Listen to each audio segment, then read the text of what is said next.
Ամերիկայի հայ ավետարանչական ընկերակցության Հայաստանի ներկայացուցիչ Հարություն Ներսյանն այժմ մեր տաղավարում է։ Բարի երեկո, պարոն Ներսյան։ Շնորհակալություն, որ ընդառաջեցիք եւ ընդունեցիք հրավերը։ Նախ մինչեւ հարցազրույցը սկսելը մեկ որոշիչ հարց. ով է հայ ավետարանչականը։ Նախ շնորհակալ եմ այս հրավերի համար։ Ով է հայ ավետարանչական ընկերակցությունը։ Հայ ավետարանչական ընկերակցությունը ավետարանական հայ ավետարանական գազམ་ակերպությունն է, ստեղծված 1918 թվականին Ամերիկայի Միացյալ Նահանգներում Worcester քաղաքի մեջ, Massachusetts նահանգում, ստեղծվեցավ երերնուց չարթից ազատված հայերին օգնություն ցուցաբերելու նպատակով։ Տարիներու ընթացքին, տասնյակավոր տարիներու ընթացքին զարգացավ, մեծացավ, աճեցավ գազམ་ակերպությունը եւ այսօր գործե հիմնական հայերու մեջ 22-23 տարբեր երկրների մեջ ամենամեծը Հայաստան, բարձե ասեմ մեր նպատակը ինչ է։ Խնդրեմ։ Հայ ավետարանչական ընկերակցության նպատակն է առաջին քոնե Հայաստանի մեջ այս օրերին նպաստել որ հայ ժողովրդի կյանքի որակը բարձրանա, quality of life արտահայտությունը կանքլերեն, սրա մեջ կմտնե նյութական եւ այլ օգնություններ, բարեկեցություն, այո, եւ երկրորդ նպատակն է օգնել հայ ժողովրդին գայանա, զորանա իր մշակութային, հոգեվոր եւ բարոյական արժեքների մեջ։ Պաստորեն վերջին 20-21 տարում, ինչ Հայաստանը վերանկախացավ, դուք ձեր գործունեությունը հայակենտրոնությունից տեղափոխեցիք Հայաստանակենտրոն ոլորտ։ Դուք ձեր բոլոր ծրագրերը ուղղեցիք Հայաստան եւ ձեր հաշվետվությունը նայելով ես պարզապես կարող եմ ինքնավստահորեն ասել, որ ավելի քան 2 տասնյակ երկրներում ձեր կազմակերպության գործունեությունը այնքան արդյունավետ չէ, որքան Հայաստանում եւ Արցախում։ Ինչու՞։ Չէ, ասի արդյունավետ չէ, մյուս երկրներում մեջ արդյունավետ չէ։ Գիտեք, Հայաստանը անկախացավ, սարսափելի դժվարություններ անցավ եւ այսօր парք ու դանգաստու ուրախ ենք, որ ոտքի կանգնի կզորանա գաջի եւ մենք ուրախ ենք, որ մեր փոքրիկ լուման ունենում ենք այս զարգացման աճի ընթացքին։ Ինչու համար Հայաստանի մեջ շատ ավելի արդյունավետ աշխատանքը դժվարանում եմ պատասխանեմ այդ հարցին, բարձրապես ավետարանչական այստեղ շատ ավելի շեշտ կտնե, օրինակի համար ուրիշ երկրներում մեջ մենք աշխատակազմեր չունենք, կգործենք դեղիական եկեղեցիների միջոցով։ Հայաստանի մեջ ավետարանչական ունի իր ղեկավարությունը, իր աշխատակազմը եւ իրենց միջոցով ուղղակիորեն գազམ་ակերպությունը կղեկավարի գործը։ Եթե փորձենք ըստ ոլորտների առանձնացնել եւ խոսել ձեր գործունեության մասին, քանի ոլորտ կառանձնացնեք, քանի ասպարեզ, որտեղ Ամերիկայի հայ ավետարանչական ընկերակցության հայաստանյան մասնաճյուղը իր գործունեությունը ցույց է տալիս։ 4 ոլորտներ հիշեմ։ Առաջինը կյանքի որակի բարձրացումն է, ինչ որ ասեցի։ Երկրորդը զարգացման ծրագրեր, որբեսի օգնենք ժողովրդին իրենց ապրուստը ապահովել, երրորդը գրթական ծրագրեր, չորրորդը մշակութային ծրագրեր։ Եթե կարելի հակիրճ խոսել յուրաքանչյուրի մասին։ Առաջինը կյանքի որակը բարձրացնելու, սա մեր նախնական, ասենք, շատ սարսափելի վիճակներում մեջ օգնություն ցուցաբերելու ծրագրերներ, ունենք հովանավորության ծրագրեր, որտեղ 2000 երեխաներ կհովանավորենք, ունենք մեծահասակների, դարեցների ծրագրեր, որտեղ մի քանի 100 դադիկներ եւ բաբիկներ կստանան սոցիալական օգնություն, նյութական օգնություն, ընկերային օգնություն, գուքան մեր կետրոնները միասին գուդեն, գխմեն, գբարեն, գերքեն, ուրախ ժամանակ կանցնեն։ Հետաքրքիր ժամանակ կանցնեն։ Ունենք բժշկական ծրագրեր, այս բոլորը կնպաստեն բարձրապես օգնություն տալու ծրագրեր։ Սա լավ է, սա պետք է, որովհետև Հայաստան այսօր 33% աղքատություն կա։ Բայց մարդիկ պետք է աղքատությունից դուրս գան։ Սրա համար մենք մանավանդ այս վերջերս շատ ավելի շեշտ կտնենք զարգացման ծրագրեր։ Մեր հենց սրա մասին է ես ուզում խոսել, պարոն Ներսյան, որ Կարծեք անցել են այն ժամանակները, երբ եթե մեր անկախության պատմությունը վերջին 20-ամյակում 3 փուլի բաժանենք, ամենայն դեպս 88 թվականի աղետալի երկրաշարժից հետո մինչև պատերազմի ավարտը կարող ենք մենք այդ ժամանակահատվածը գուցե դասել բարեսիրական, բարեգործական կազմակերպությունների արդյունավետ գործունեության ժամանակահատված, երբ մեզ անհրաժեշտ էր օգնություն մեր քաղաքացիներին, մեր հայրենակիցներին։ Սակայն 94-ից հետո կարծեք մենք թևակողեցինք արդեն ոչ թե անկումային տրամադրությունների բարձրացման, այլ զարգացման ծրագրերի փուլը։ Այս առումով բարեգործությունը արդյոք չի հակասում զարգացման ծրագրերին։ Նայեցեք, մենք որոշ խավ կա, որոնց պետք է օգնել ձերերը, դարեցները, որոնք չեն կնար աշխատել, որփեվայրիգիներ, որոնք ունեն բազմազավակ չեն գնար աշխատել,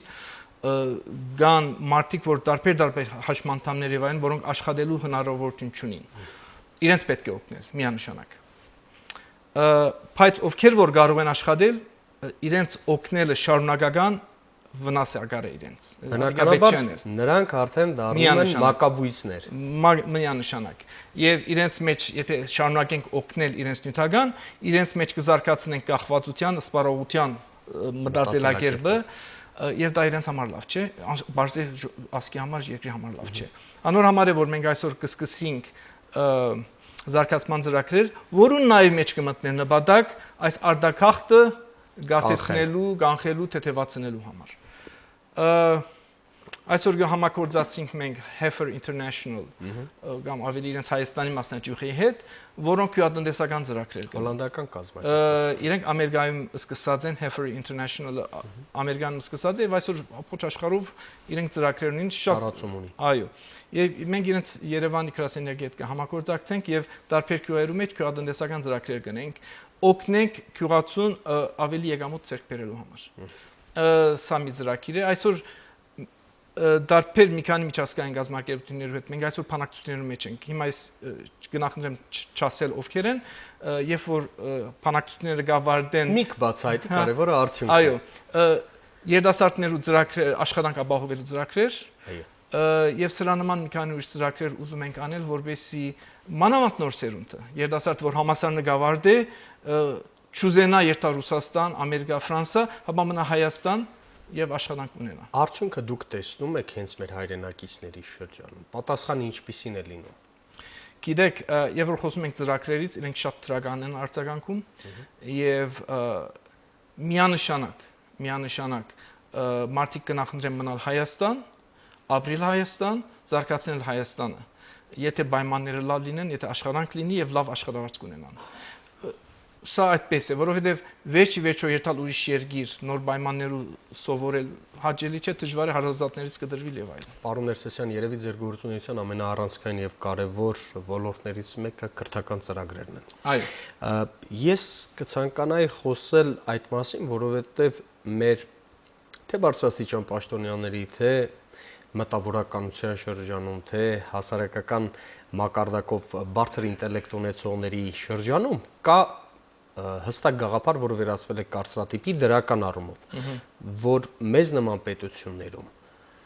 մեր ամենաառաջնային կապիտալ, ամենաեկամտաբեր կապիտալը կրթությունն է։ Այս առումով ինչ ներդրում եք ունենում դուք։ Միջև ներդրումը թույլ տվեք վերահաստատեմ ինչ որ ասեցիք, երկիրը կզարգանա, երբ որ ժողովուրդը զարգացած է։ Երբ որ ոչ միայն կրթություն ունի, գիտական ակադեմիկ, հաբա նաև կյանքի հմտություններու մեջ կրթություն ունի եւ զարգացած է։ Գիտե մարդկանց հետ շփվել, գիտե իր մտքերը դասավորել, իր զգացումներուն վրա դիրաբեդել եւ այլն։ Չխորանամ դրա մեջ, բայց սա շատ կարեւոր է։ Եվ Հայաստան ընկերակցությունը ունի մի քանի կրթական ծրագրեր, նախ սկսենք ամենափոքրերից, մենք ունենք շատ մանկապարտեզներ Հայաստանում եւ Արցախում, որ մենք պահում ենք, մերն են։ Եվ մեր ամենամեծ հբարդանքն է Ավետիսյան դպրոցը, հայ կրթություն հիմնադրամը, որը հարավ-արևմտյան թաղամասում է Երևանում։ Այս դպրոցը մի քանի անգամ բարգեւատրվեց, մեր դնորենուհին Տիկին Մելանիա Գեղամյանը ոսկե մեդալ ստացավ որպես լավագույն դնորենուհի 2004 թվին, եւ գիտեք հայ դառնական համայնքը իր լավագույն ներդրումներից մեկ ունեցած է հաջորդի մեջ իր գրթական ծրագրերով։ Իր դպրոցները մանկապարտեզներ, դպրոցներ, մանկապարտեզներ, դպրոցներ Սփյուռքում եւ գուսանք Հայաստանում էլ ունենք եւ ավելի գուսանք գզարքանա բակային, դրա համար մենք շեշտ կտնենք գրթության բարձրագույն որակի համար եւ մեր Ավետիսյան դպրոցը դրանցից է, լավագույն դպրոցներից է։ Շատ բարի, ձեր գործունեության երկրորդ ամենակարևոր երեսը, ինչպես ընդունված է ասել, հայկական երկրորդ հանրապետությունն է։ Արցախում զարգացման ինչ ծրագրեր եք իրականացնում։ Ես այնտեղ գիտեմ նաև, որ բացի նախակրթական, դպրոցական, առհասարակ կրթական եւ մշակութային գործունեությունից ձեր ձեռքը հասնում է նաև գյուղատնտեսությանը։ Ցեզ ասեմ նախ մեզ համար Արցախը շատ կարևոր է եւ դոգոսային առումով մենք բավականին մեծ ներդրում դնենք Արցախում։ Եթե վերցնենք Հայաստանի բնակչությունը եւ Արցախի բնակչությունը, մեր բյուջետային ներդրումը շատ ավելի մեծ է Արցախում դոգոսային առումով։ Որովհետեւ Արցախը պատմական եւ զգացականորեն մեծ համար շատ կարեւոր է, մեր նոր պատմության մեջ ամենամեծ մեծ հաղթանակն է ունեցած ենք ռազմական քաղաքական եւ մենք դրանով շատ հբարն ենք եւ մենք անպայման պետք է զարգացնենք Արցախը։ Ասեմ թե զարգացման ծրագրերի հետ կապված ինչ որ Հայաստանում անում ենք Արցախում եւ պիտի դա ավելի զարգացնենք։ Կոնկրետ ոլորտներ կարող եք ասել։ Գիտեք, կոնկրետ ոլորտներ ունենք, նշեցի գրթական ծրագիր ասեցի, օգնության ծրագրեր ունենք ջամբար, Շուշիում ունենք մեծ ջամբար, եւ դրանով մենք երեխեքին գճամփենք փարոյական հոգեվոր արժեքներ եւ միանշանակ երեխան գուքանդը մի շաբաթ կհանգստանակ ուրախանակ փանգանի եւ նաեւ հայրենասիրական միանշանակ եւ գզարքանա իր հայրենասիրական զգացումը։ Գիտեք, հետաքրքիր է Սփյուռքում մեր դպրոցների մեջ հայրենասիրական զգացումը գզարկածին հadoop շեշտ կտրվի։ Հայաստան կգարձենք, որ Հայաստանը այդքան էլ անհրաժեշտ չէ, բայց Հայաստանը շատ անհրաժեշտ է այդ զգացումը զարգացնել։ Պարոն Ներսիսյան, ձեր առաջիկա ծրագրերի մասին խնդրում եմ մի երկու խոսքով ասեք, որովհետև ինձ հուշում եմ, որ մեր ժամանակը արդեն մոտենում է ավարտին։ Շատ բարի։ Ինչպես ասեցի, մեր ներկա դնորենը բարոն Լևոնտ Ֆիլյանը, Ամերիկայի մեր դնորենը, իր սերդին վրա շատ ծանր է, որպեսզի ազարգացման ծրագրերին զարգ տանք։ Ուրեմն ինչ որ ասեցի, աշխատանքի դերեր ու ստեղծում, քյուղատնտեսական ծրագրեր, մենք սրա վրա շատ շեշտ պիտի տնենք եւ որպեսզի դրանք զարգանան։ Եվ նաեւ մենք շեշտ պիտի տնենք, ինչ որ քիչ առաջ նշեցի, ոչ ակադեմիկ զարգացում երիտասարդների համար։ Բարոյագիտական, կենցաղավարական։ Եվ իմ վերջին հարցը, որը գուցե հուզում է բոլորին եւ շատ շատերին։ Հաճախ խառնաշփոթ է առաջանում, թյուրիմացություն է առաջանում, թե Հայաստանում հիմնական, հա, այսպես ասեմ, Սփյուռքում գուցե այդ խնդիրը այդքան էլ սուր մակարդակի վրա դրված չի։ Հաճախ շատերը շփոթում են ավետարանական եկեղեցին, ավետարանչական ընկերակցության հետ, երբ համեմատություն են անցկացնում։ Դուք ինչպես եք փորձում լուծում տալ այդ հարցին։ Լուծումը չգիտեմ, լուծումի ցևը բացատրել է, հստակացնել է, բարձրություն մտցնելն է։ Գա հայ ավետարանչական ընկերակցություն եւ գա հայաստանից ավետարանական եկեղեցի։ Այս երկուսը անկախ կառույցներ են, ճիշտ է, իրար հետ կհամագործակցեն, բայց լրիվ անկախ են։ Հայաստանից ավետարանական եկեղեցին անկախ կառույց է, եկեղեցական ծրագրեր կիրականացնի։ Գրոնական ծրագրեր, եկեղեցական պաշտամունքներ, երեխաների հոգեվոր դասյարակություն եւ այլն։ Հայ ավետարանչական ընկերակցությունը մարդասիրական, քրիստոնեական, փարիսիրական գազམ་ակերպություն է։ Լրիվ տարբեր են։ Շատ հաճախ արտահայտում ավետարանչական եկեղեցի այսպեսին գոյություն չունի։ Կա ավետարանական եկեղեցի եւ ավետարանչական միություն։ Ինչևէ, պարոն Ներսիսյան, հաջողություն եմ մաղթում ձեր աշխատանքներին, լիահույս եմ, որ այն բոլոր ծրագրերը, որոնք միտված են հային եւ Հայաստանին, Հայաստանի ես նկատի ունեմ ոչ միայն աշխարհագրական տարածք, այլ ավելի մեծ հոգևոր Հայաստանը, որի մեջ երևի 192 երկրներում ապրող բոլոր հայերն են մտնում,